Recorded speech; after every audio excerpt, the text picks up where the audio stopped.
High everyone, आज चाहिँ मेरो बिदा।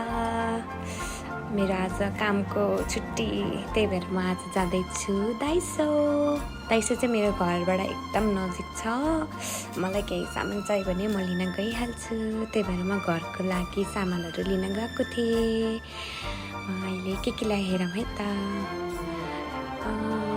फर्स्ट वान चाहिँ यो चाहिँ डोरम्याट, अनि यो चाहिँ वालपेपर, अनि यो मिरर, अनि त्यसपछि यो चम्चा, अनि यो खानेकुरोहरू, घरको लागि गिलास,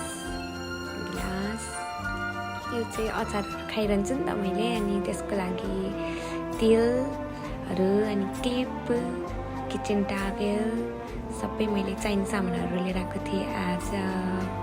यो चाहिँ मेरो पर्स, मेरो पैसा सक्यो। अनि आज चाहिँ मेरो घरमा गेस्ट आउँदै हुनुहुन्छ, त्यसको लागि मैले रेडी गरेको। Thank you.